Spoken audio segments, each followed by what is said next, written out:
जगामध्ये एक वर्ग असा आहे की आत्मघाताबरोबर जगाचा घात कसा करता येईल असा विचार पदोपदी करतो. म्हणून ते अतिरेकी नसतात का? वर्ल्ड ट्रेड सेंटर मध्ये अमेरिकेमध्ये घुसले होते ना, ते स्वतःही मेले आणि दुसऱ्यालाही नुकसान केलं. पण एक सांगू तुम्हाला, आत्मघाताबरोबर जगाचा घात कसा करता येईल त्याला म्हणायचं अतिरेकी. पण आत्मउद्धाराबरोबर जगत उद्धार कसा करायचा हे या देशातल्या ऋषीमुनींनी शिकवलं, हे या देशातल्या संतांनी शिकवलं. म्हणून संतांची जीवनमूल्य स्वीकारायची, म्हणून संतांची विचारांची मूल्यात्मकता स्वीकारायची. अरे एवढा सुंदर मनुष्य जन्म आपल्याला मिळाला. मनुष्य जन्म मिळून जर आपल्याला त्या जन्माचं महत्व जर कळालं नाही, मानवी जीवनाची किंमत जर आपल्याला कळाली नाही, तर आपल्यासारखे दुर्भाग्यवान आपण आहोत. ज्या आईच्या पोटी आपण जन्म घेतला, एक सांगू महाराज तुम्हाला, नीतिमूल्य म्हणजे काय? कॉलेज महाविद्यालय, आता बरंच तरुण वर्ग इथे आहे म्हणून तुम्हाला सांगतो, कॉलेज महाविद्यालयामध्ये शिकणारी ही तरुण मुलं थोडीशी वेल एज्युकेटेड झाली की त्यांना आईला आई म्हणायची लाज वाटते, बापाला बाप म्हणायची लाज वाटते.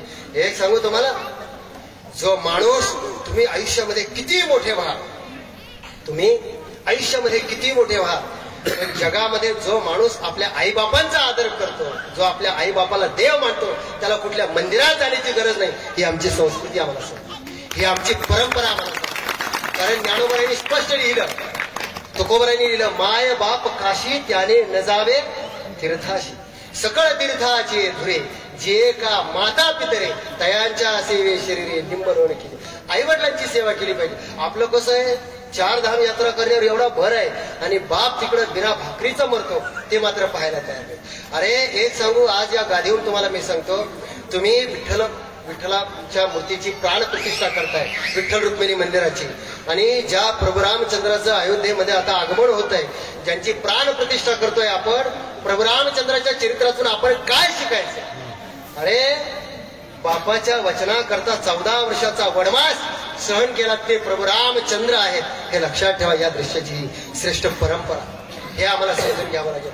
एक सांगू का तुम्हाला, जोपर्यंत प्रभू रामचंद्र हे अयोध्येत होते, माझं वाक्य नीट आहे का? जोपर्यंत प्रभू रामचंद्र हे अयोध्येत होते तोपर्यंत ते राजकुमार राम होते. माझं बोलणं नीट आहे का?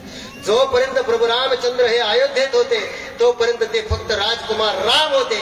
पण बापाच्या वचनाकरता 14 वर्ष वनवास भोगून जेव्हा ते पुन्हा अयोध्येत आले, तेव्हा मर्यादा पुरुषोत्तम प्रभू रामचंद्र झाले. हे सामर्थ्य बापाच्या वचनात. कोणताही माणूस फुकट देव होत नाही, त्याला तेवढे कष्ट सहन करावे लागते, त्याला तेवढा त्रास सहन करावा लागतो. आताच्या मुलांना आम्ही म्हटलं ना आई बापाचं आहे का, लोक म्हणतात महाराज बापानं रामाला 14 वर्षाचा वनवास दिला, आमच्या बापानं जर ठोकला 2-4 वर्षाचा आम्हाला तर काय दिला. त्याच्यामुळे लोक घाबरतात. पण एक सांगू, रामासारखं चरित्र या जगामध्ये, रामायणातून खूप छोट्या छोट्या गोष्टी शिकण्यासारख्या, खूप छोट्या छोट्या, इतक्या साध्या साध्या गोष्टी आहे. राजा दशरथ फक्त आरशासमोर उभा राहिला, बरं का, राजा दशरथ फक्त आरशासमोर उभा राहिला. त्याच्या कानाजवळचा एक केस पांढरा झाला होता. बघा किती बहुत सुंदर आहे, एकच केस पांढरा झाला होता.